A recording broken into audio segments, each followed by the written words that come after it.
Hey everybody, welcome back. We got some more Isaac in the pipeline today. 2 great cane runs in a row. And then would you look at this? The Forgotten to Boss Rush and the Lamb. It's doable. Boss Rush is probably like the most likely character except for Azazel to actually hit Boss Rush with. I was really impressed with that last Kane episode, man. Like, maybe it's not the... this is not the way you do this. I did that very wrong.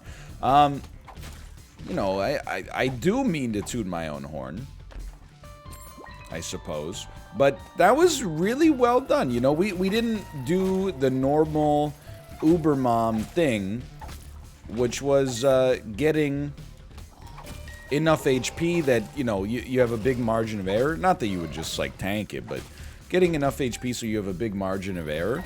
We actually had to play with a little bit of finesse, a little bit of tactical gameplay, and a little bit of luck. You can't be upset about that.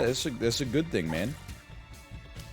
Anyway, now this is the second Isaac episode of the day, so I am officially anecdoteless. I am out. I hope you've enjoyed the experience recently, because that is the end. We now are completely tapped. I was not joking. I have very little going on, except for the stuff that we talked about in the last episode, right? Daycare, new Coke. I was thinking about new Coke because I had a new Coke Zero last night again. Because they don't sell the old Coke Zero anymore. And you know what? I do need to acknowledge I found myself slipping into the Coke trap. Where I was like, new formula. Back to formula? New formula, I don't want that. I want the old formula that I already knew that I liked. And then, you know what's funny is, like, I'm not smart. People argue with that sometimes, which is very flattering. But I'm aware of the heuristics that the average person falls into. So I am smart enough to compromise or compensate for those heuristics by consistently doing the exact opposite of what the heuristic would have you do, which is dumb. Because heuristics, most of the time, you know, these simple rules of thumb that we use to evaluate things and make decisions, most of the time, they're actually good rules of thumb that serve a purpose for us. Reversing them just to be like, I'm not falling victim to the overconfidence bias. I'm stupid. Well, I guess maybe there's some irony there. Is probably, you know, less performant than just being okay with being in the average. But as a result of being aware of that, you know, study about Coke or new Coke and Coca-Cola Classic, and how people actually, when they did a double-blind study, people were like, I like the new Coke. That's the Coke flavor that I love. And when they could see the cans, they're like, new Coke, disgusting. So I actually incepted myself. Sure, that's probably worth the investment there. I incepted myself into being like, the can? I don't want new Coke. And then when I thought about it, I was like, you know what? I bet they did focus testing and determined that this is actually a better flavor for the masses. So, you know what? Maybe I do love it more. Love maybe is a strong word there, but... Okay, we're going Lamb and Boss Rush. We're actually still on pace for Boss Rush, which is great. I don't want to make 8 poison farts with brown creep. I get that it's a little statistical benefit there, but it's all good. Anyway, dude, I gotta tell you, I've now officially... I think we gotta start, and I'm gonna be careful with my terminology. Especially, other West Coasters watching this. I give you license to be meaner to people from New York and Chicago about pizza-related things, okay? I'll be honest with you, I have never seen, I think, more gatekeeping outside of, like, the Magic the Gathering community than I have when you bring up the fact that you had the audacity to eat pizza to a friend who is from either New York or Chicago. And I know what you're saying. There's 3 people watching this out there right now. And New Haven, Connecticut. Okay, sure. And New Haven, Connecticut. I promise you, by the end of this, you're not going to want to be lumped in. You're going to wish you'd kept your mouth shut, New Haven. But anyway, hold on. This is an important moment. We shouldn't have picked that up yet. It's not the end of the world, but we shouldn't have picked it up yet. You know what? Let's make this as simple as possible. Even if it's a little on the easy side, I think this is wise. You cannot tell somebody from New York or Chicago that you had pizza for dinner last night without getting cyberbullied, or maybe bullied in real life, depending on you know, where the interaction is taking place. It always, unless you're like, let me put it this way: nothing outside of flying to New York City and then eating at Joe's would actually satisfy them. And even then, they'd be like, yeah, which Joe's? Oh, the one on 8th Street?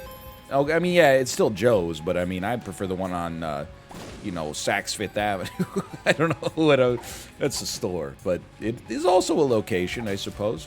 Or I always forget the Chicago one that people talk about. And now, again, there's some irony. This is a self-fulfilling prophecy. I'll be like, I think it's called Lou Malnati's. And they'll be like, Lou Malnati's, it used to be good, but then they sold out when they started selling their freeze-dried product across the country in order to take advantage of the deep dish phenomenon.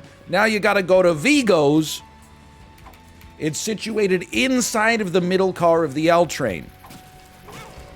Anyway, regardless, I apologize if you're in this photo and you don't like it. But anytime I've ever been like, oh, we had pizza for dinner last night, I always end up, and this is not a knock on Rob, it's just, I understand, you know, Vancouverites are the same about stuff, sushi in particular, poke maybe at this point, I don't know, I'm trying to think of what else we're well known for. Well, in parts of the city, like amazing Korean or Chinese food as well, you know, South Asian. Hey, look, see, I'm doing it right now. Everybody falls victim to it, okay? Pardon me. But we just use the nail there next time. You always have to then put up a pizza defense, you know, and I don't think that's fair. You always have to be like, what was on the pizza? And unless it was like a pure slice of cheese pizza that was served on a paper plate that was way too small for it, so like 80% of the slice was draping off, then the person from New York will be like, what? Like last night, okay, I had Kate ordered pizza for dinner. That's a yay moment. Yay, dude, right? What was on my pizza? It's like my platonic ideal pizza. Thin crust, cooked hot, little bit of tomato sauce, like light tomato sauce, fior di latte, which is kind of like, I like strong cheeses, but this is a mild, like, you know, pizza cheese with a cool mouthfeel. Prosciutto di Parma, and arugula. Now, I know what you're saying. Those ingredients are in Italian, and normal pizza ingredients are in Italian, but there's a difference between prosciutto di Parma and pepperoni, you know? I always feel like I have to go through some kind of, like, defense, right? Whenever I order that pizza, people are like, that Red Baron doesn't make a fior di latte, prosciutto di Parma, arugula pizzas, ergo, it doesn't fit my ideal, you know, set of what includes pizza within it.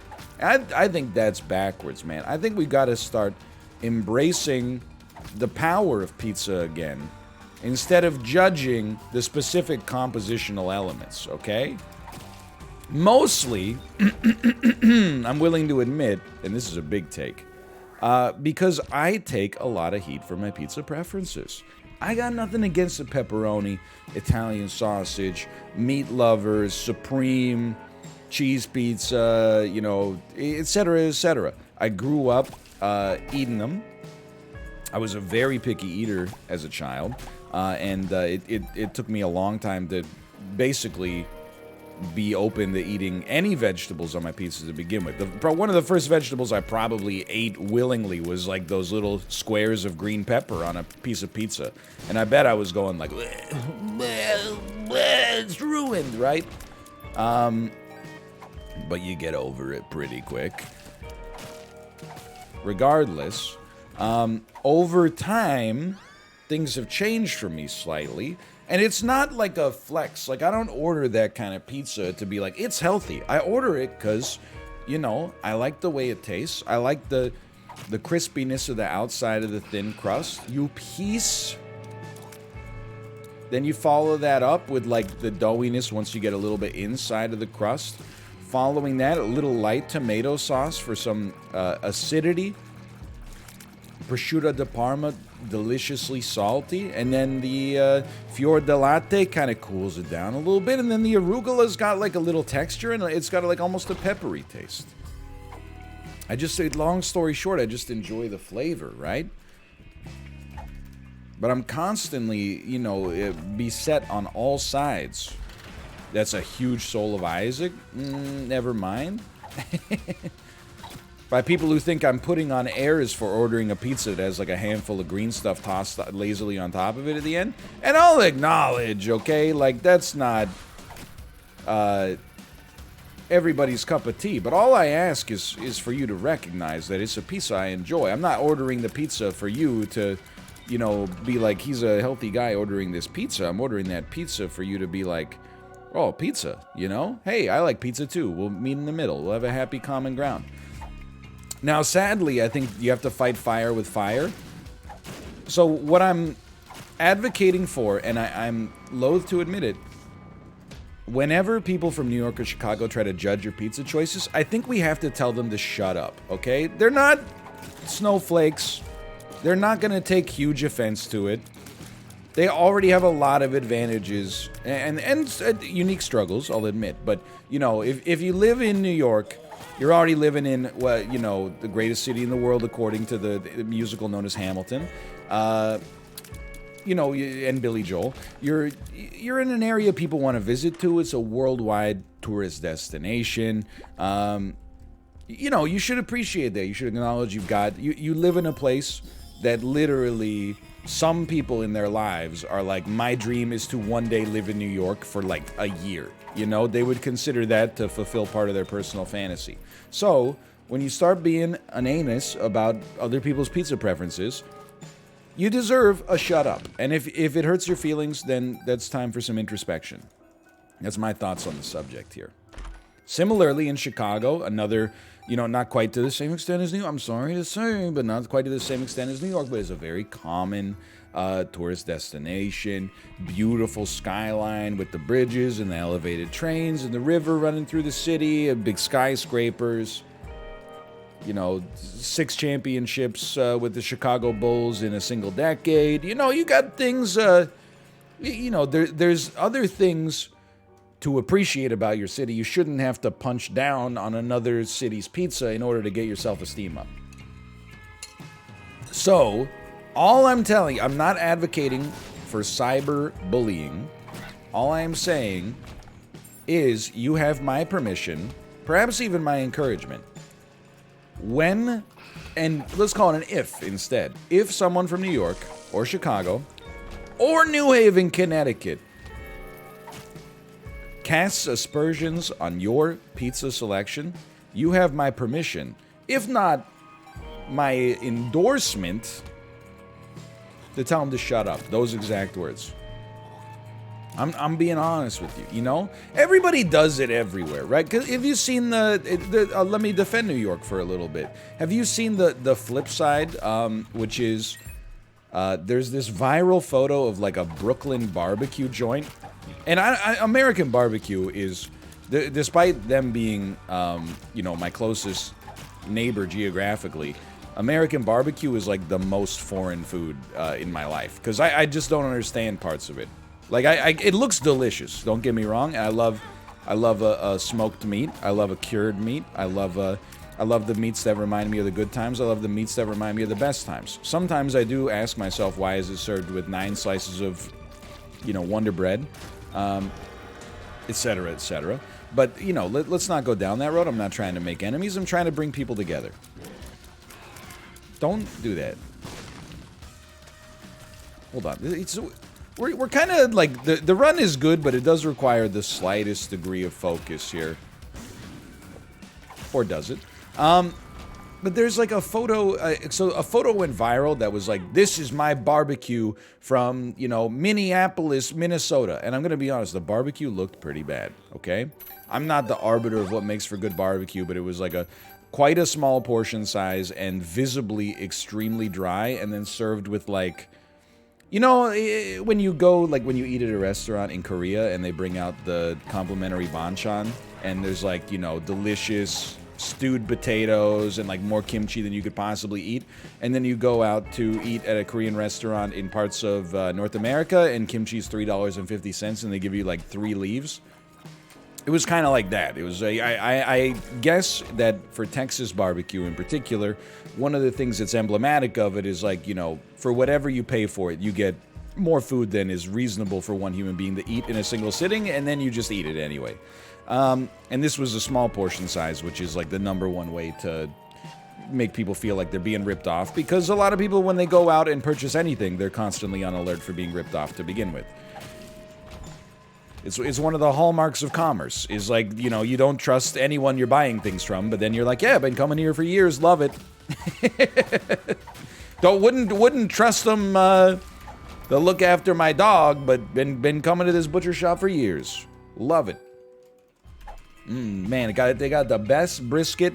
If you don't pay attention to the price tags that they put on the meat, you end up paying 30% extra. They're always trying to charge me sirloin prices for top sirloin. Top sirloin is not the same thing. I see you, Gino. I see you trying it. But anyway, then, so this photo went like viral on Twitter, right? Then somebody was like, that's nothing. Check out this photo of awful barbecue that I had in Brooklyn. And it was worse. And it was worse in the hipster kind of way, which is, again, something that offends the internet sensibilities even more. It was like $27. It was a single small piece of brisket and then like 1 boiled red potato or something like that, right? Like it was egregious. The context behind the original posting of the photo was solidarity. Yes, the barbecue you posted is bad. Check out this bad barbecue that I had in Brooklyn. Bad restaurants exist everywhere, okay? This is good solidarity that people are, you know, getting with one another. Since then, I have exclusively seen the photo co-opted to insult New Yorkers. Whenever, like, if someone from New York has an opinion on food, there's like an 80% chance that barbecue photo shows up in the replies to them. That's like, don't care, didn't ask. Plus, this is what barbecue looks like where you're from. It's an inversion of the original intention of the post. The original person posted it and said, this looks like garbage. Now people are repost, forward, you wouldn't believe what these dang city slickers are eating in Brooklyn. And they're calling it brisket. Oh, man. If you come to Midland-Odessa, Texas, I would show you what a brisket is. These New Yorkers, it's the most popular restaurant in the city. They don't even know what they're missing, man. I guess every place gatekeeps their food to some extent, is what I'm trying to get at. But pizza is so ubiquitous, you know, worldwide, maybe at this point, that you do get a lot of it, particularly from New York, Chicago, and New Haven, Connecticut. Yes, okay, and don't forget about us. Okay, yeah, New Haven, Connecticut. The one that's on all the lists where when you go, you know, what's the best pizza in America? You know, they're like, #3, New Haven, Connecticut. And you're like, really? So I don't think we're going to make Boss Rush. Surprise, surprise. But that's okay. I just think, like, I don't know. Like, the gatekeeping of the food is so weird to me. Some foods make sense, you know? Like, I'm not in disbelief that you can have a good sushi restaurant that is far away from both oceans. But you can see how, and I understand that, like, for food safety regulations, like, it's all, you know, all fish here, at least in Canada, has to be, like, frozen first, which probably minimizes the value of, the difference between, you know, being close to the coast and not being close to the coast. But still, it just, you know, on a intuitive sense, it seems like if you're in the middle of Saskatchewan, it's probably harder for you to get fish that is on the same quality as it is, you know, in Halifax or Tokyo or Vancouver or, you know, yada yada, Miami, whatever. But for some foods, I always just laugh, like, You know, when people are like, you haven't had a Cuban sandwich till you've had one in Miami? I'm like, what, you think we don't get, like, pickles here? I'm not saying that we have better Cuban sandwiches than Miami. I understand there's a large Cuban population there, probably leads to more authentic Cuban sandwiches being made. But it is also like, this is one of those things you can kind of just drop the recipe, right? am I wrong, maybe?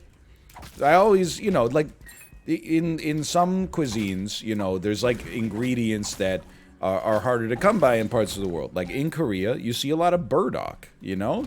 It exists in North America, I guess, because I see it occasionally, but, you know, that and, you know, daikon, you know, like, it's stuff that you can find, but is maybe a little bit less prevalent. Maybe you're compromising more when you get it, like maybe it's not quite the same quality. I don't know. But that makes sense to me. When the access to ingredients changes the quality of the dish. The dish was originally made in a place where, you know, perilla leaves grow very commonly. Now they don't grow commonly in the area where they're being served. You find yourself being like, okay, I bet this is probably not as good. What, the fool drops all your hearts and pickups on the floor. Only half a heart is left after.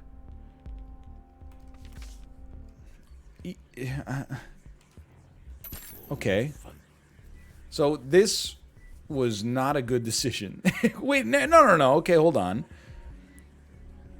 We do have a bone heart. We have many bone hearts. So I'm not sweating that. We got our bone hearts back. I mean, it should be like the exact equivalent drop, right? And then the beauty of this, I suppose, is that now we have a bunch of pedestals if we want to do something with them. Okay, I don't know. All right? Like if we get a Yera rune or something. Otherwise, we'll just pick them up when we leave. But for stuff that's like, you know, non-proprietary, it is stuff like a Cuban sandwich, I think is like the perfect example. I went to Miami. I had a Cuban sandwich. How did I feel about it? I was like, it's a good sandwich. Don't get me wrong. I can't judge the whole city based on merely one sandwich that I had at a place that might have not been that good to begin with, you know?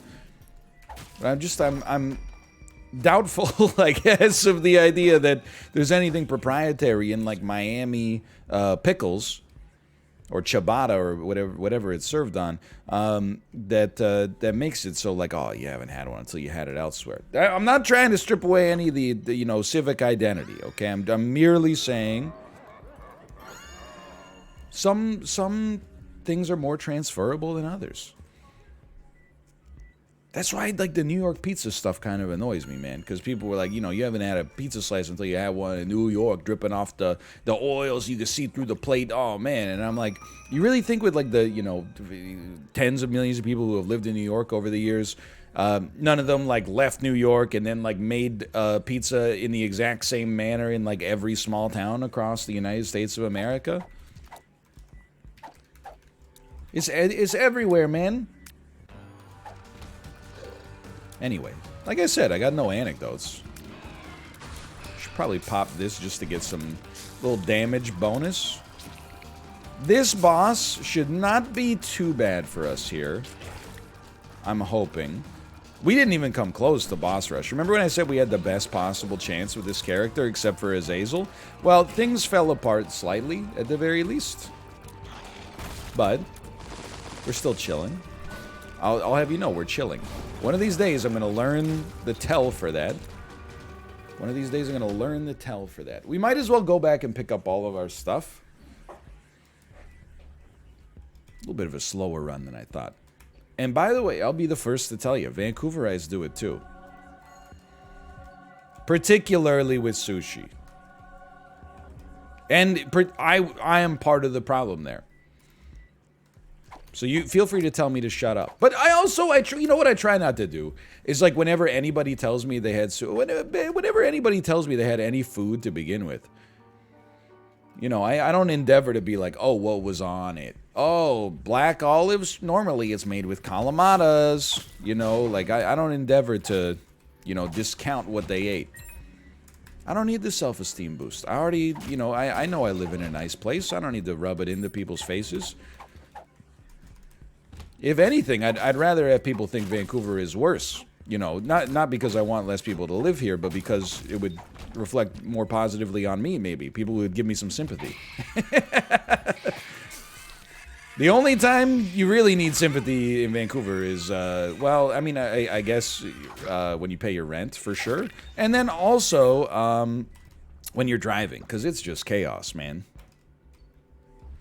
It's just, it's chaos out there. People they're running wild. Now,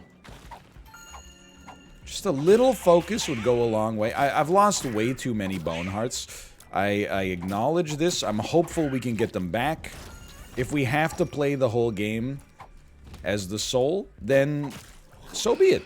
You know, we got the nail. That's the whole reason we ran that, when we could have definitely run like glowing hourglass and then really minimized our loss of bone hearts in general, but we didn't. So let's, you know, let bygones be bygones, and you can go get the hell gone, you and your mama. I'm sorry, Miss Jackson. I am 4 eels. Never meant to make your daughter cry. I am several fish and not a guy. You know what I'm talking about?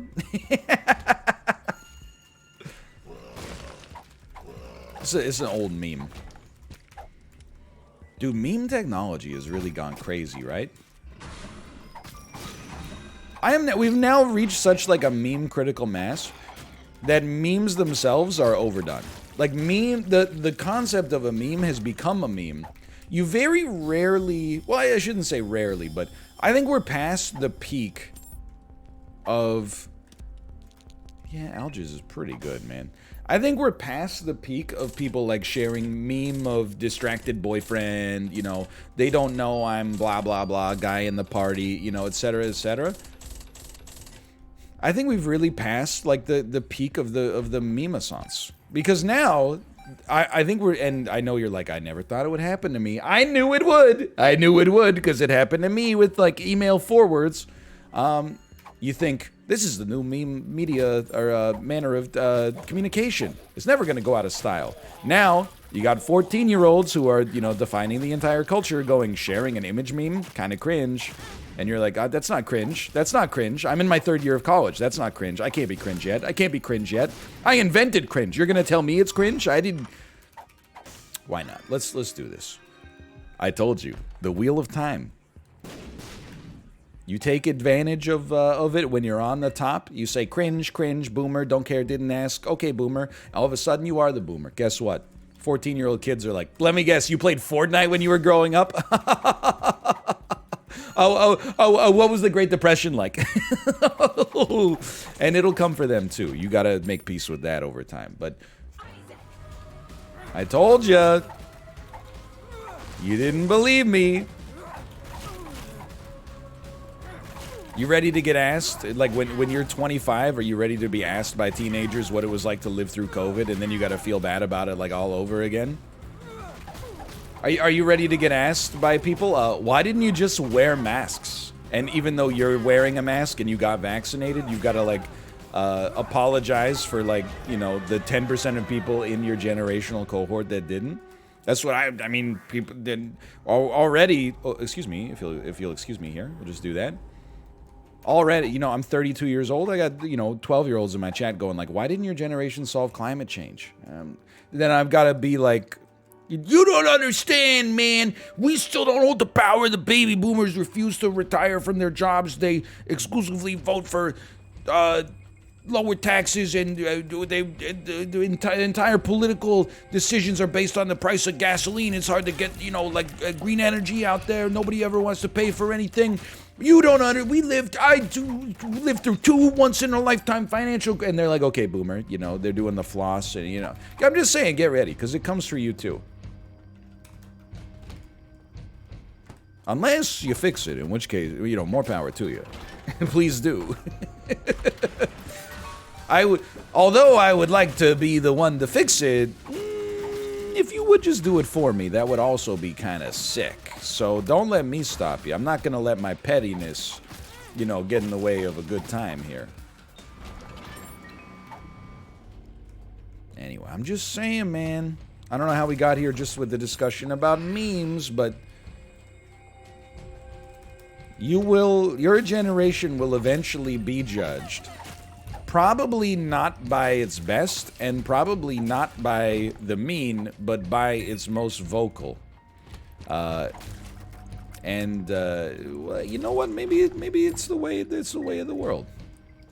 I don't know. I feel like millennials are still there's kind of been a millennial renaissance. I feel we took a big beating in the media from older generations because we didn't like to eat at Applebee's, and you know, I mean, again, I'm not trying to steal valor, but on like a generational level, you know, millennials have much less purchasing power than the generations that came before them.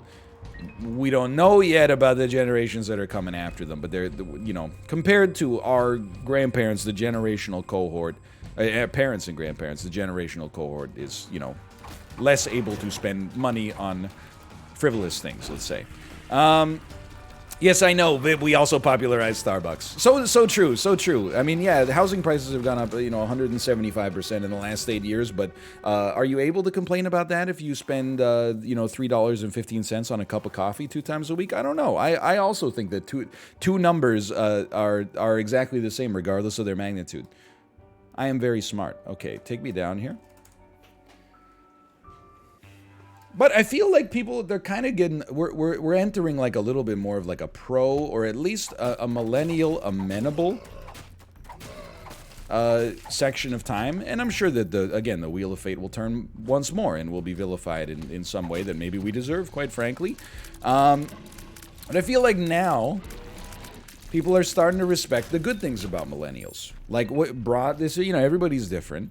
What is a good thing about millennials? I actually think when we buy things, or work with like a service staff, we are very polite compared to the generations that came before us. It seems like, at least anecdotally, and maybe they're just telling me what I want to hear online, but it seems like broadly, you know, there's this meme that's going around that's like, you know, my $50 clients, and then, you know, you pass them like your art to see if they like it, and they're like, actually, I would really like if you could possibly raise the nostril flare on my left side of my nostril. I told you many times I would like to see my nostrils flared. These nostrils are not flared. They are merely, oh my god, slightly larger than normal.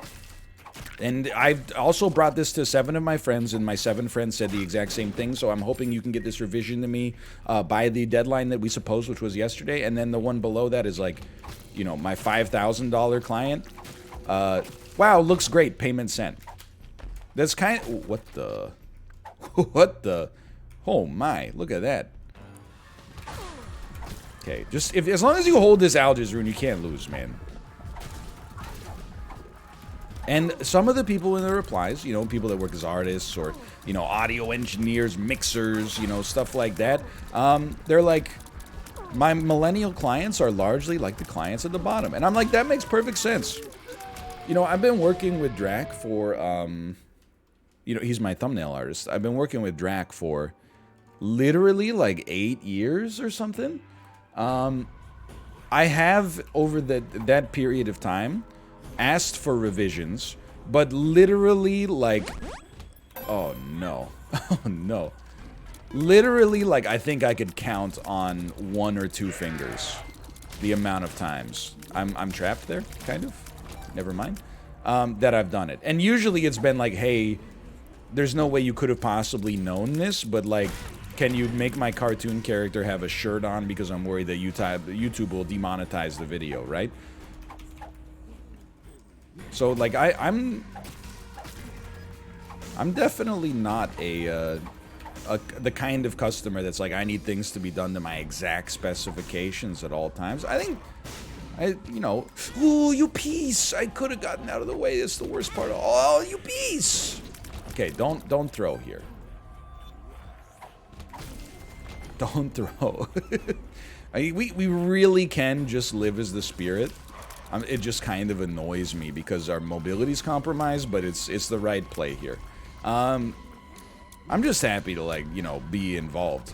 It's just really what it comes down to. I don't know if there's other millennial stereotypes.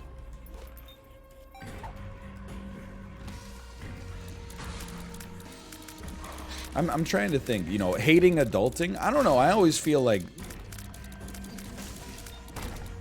I feel like a lot of people hated quote unquote adulting. It was just that, you know, millennials were like more open about it. And again, it's like, you know, the reason it's hateable is because it was also like really popular for a bit. Like, oh, I don't want to adulting today. You know, keep in mind that millennials, you know, we were like coming of age as the first generation where like oversharing on social media was a thing. Literally the culture and the habit was like you just posted like about all the inane stuff you were doing like, you know, 20 times a day. Not really necessary.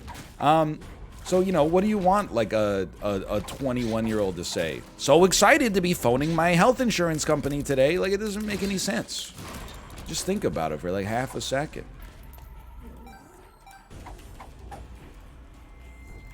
Anyway, I don't really know where I'm going with this one. I'm just happy. We've been... Oh, what? I'm just happy we've been able to keep the conversational lights on for the whole episode so far. And millennials, I think we got to fight back a little bit more too. I think we got to stop with the soft nonsense of like, you know, oh, but I've done this myself. We grew up in the financial crisis, you know. I remember where I was on September 11th, you know, like this is, it's not false, okay? It's not false. However, I think we got to start fighting back. Don't care, didn't ask. Plus, my generation didn't lead to 435 seasons of CSI. Ooh, exotic. It used to be in Las Vegas. Now it's in Miami. Whoa. By the way, tell me you've never left your hometown without telling me you've never left your hometown. Sorry, that was way ruder than it had to be. But I was responding to my worst critics in my head. Don't care, didn't ask. Plus, you gave Jimmy Fallon a show. You know, that's where we got to go with this. Don't care, didn't ask. Plus, you know... But you just wait for it. Wait for a second. Don't care, didn't ask. Plus, your favorite restaurant is Outback Steakhouse. Don't care, didn't ask. Plus, you took your wife to Applebee's for your 10th anniversary. Just start going off, man. I'm telling you, that's the way of the future. Remember that part of the video where I said we all gotta be nice to each other? Yeah, screw that! Millennials have a distinct advantage in the generational discourse over the older generations. Younger generations, I won't say. But as the generation that grew up arguing online, surely we are capable of defeating some people that only found out what Facebook was in 2014 in the marketplace of ideas online. I am not doing enough damage. You know why? Because I don't have a full charge of the nail. Open. Work with me. Talk to me. Tell me your name.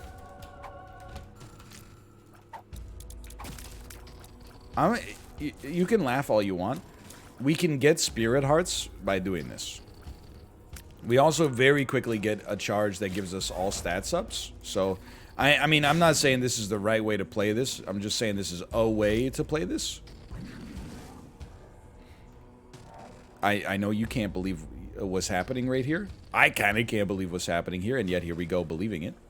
You better start believing in ghost stories, by the way. Oh, frick. 'Cause you're in one? Don't care, didn't ask. Plus, you better start believing in ghost stories. Okay, well, you know, if we've got a little invincibility. I don't know why I'm hitting them to the tune of Jingle Bells, but... Please? Some HP? This is not where I wanted to be on this run. This is not where I wanted to be. It's 2021. Where's my flying car? And if the generational warfare continues, I think it becomes time for us as millennials, and I ask for the Zoomer support here too. We have to start issuing generational sanctums. If we don't stop getting insulted, kids these days want everything for free, etc., etc. First thing we do, I'm going on strike. I will not ever again convert a Word document into a PDF so that you can print it nicely. I won't. I refuse. That's the first step of my generational sanction. Following this, I will not help you check in for, and this is not specific to my parents. They're actually very nice, but I will not help you if we're at the airport and you say, "Excuse me, I need some help with the Air Canada app to check in." I'm gonna have to say, "Sorry, ma'am, I can't do that. My union would kick me out." My generational union would say, "You're no longer welcome here. It would cost me my benefits." Free Starbucks mocha lattes with avocado toast. So true. Zodiac? I'm just going for it now. Like, there was a time where I was like, we're gonna do this run in the most sensible way possible. The new way I feel about this is we're just gonna send it, man. If we lose, we lose. Some will win, some will lose. And I have heard told that some were born to sing the blues. Though this moment never ends, by the way. It just goes like on and on and on and on. Don't Care, Didn't Ask, plus you made Don't Stop Believing the most popular song of all time on iTunes. Getting great luck stat. Like, or great luck effects, I should say. I'm a big fan of that. Nice. Real nice. By the way, don't use that against my generation, okay? Don't Care, Didn't Ask, plus the Black Eyed Peas were popular when you were a teenager. Hey, I didn't have a Nielsen box. I was listening to Apologies to the Queen Mary by Wolf Parade, okay? Don't lump me in there, you sussy baka. I'm bad. That was just not good. Well, anyway, we have fun. Thanks for watching. I hope you enjoyed it. If you did, click the like button. That was a great deal. Of course, subscribe if you want to see more in the future. For now, thanks for watching. I'll see you next time. See ya.